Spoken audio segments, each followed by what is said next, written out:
The Batman has now been officially announced by Bandai Tamashii Nations as the latest DC movie based on the Capes Crusader will get its first SH Figuarts, and this will be another addition to the DC line for SHF as expected since we did see this photo earlier on, but now we have more sets of images, and more so as it's another big superhero movie and in particular Batman. And this follows the previous movie adaptation figures of the Batman 89, Justice League and the Dark Knight versions. So here is the first image that recreates the car chase scene that was heavily promoted in the trailers, and is all we expected from a Batman SHF with its detailed sculpt, soft cape and overall likeness to the live action. And the lighting here however is a bit bright, so it does make the cape transparent, and some do actually prefer a more solid material. And the pose here however looks really good. I'm really impressed as it looks straight out of the movie, and articulation wise most of the time SHF are capable of these poses, and I always emphasize the importance of the cowl and jaw, and they do have it spot on here, so I'm really blown away by how good this head sculpt is. The armor has a matte finish which is familiar with how SH Figuarts are built, and different shadings of paint given in different areas, and also notice the dirt on the shoes. Of course we have his weapons, the Batarang. As you can see his armor chest piece now looks different, but it's not a removable piece but rather than an alternate chest accessory.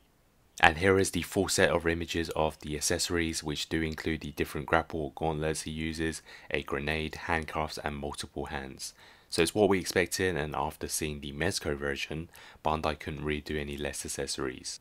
One thing I wish they would add was a wide rope to the grapple gun, which I always wanted in the previous Batman figures, but I guess they haven't done it for this one either. However, for the first time, a unmasked head sculpt of Batman, so Bruce Wayne, played by Robert Pattinson, will get a SH Figuarts head sculpt, and I still think Bandai do lack in the unmasked heads in their figures.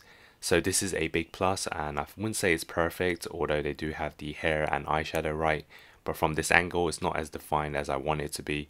But pictures never tell the whole story, so we're going to have to wait for the actual product. So that was a quick look at Matt Reeves' Batman coming to the Tamashii Nations line, and with the recent releases of the Suicide Squad, Wonder Woman 84 and Birds of Prey, I don't have much high hopes for them to really expand on the line, and even going back to the Justice League and Dark Knight, they never really completed the line as they gave us 3 or 4 figures each time.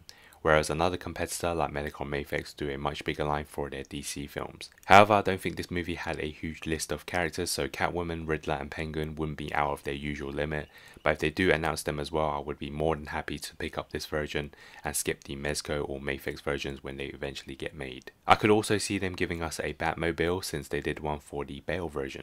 If you want to hear more about the latest figure news for SH Figuarts, Mafex and anything related to the superhero lines, hit the subscribe button and stay tuned. Thanks for watching.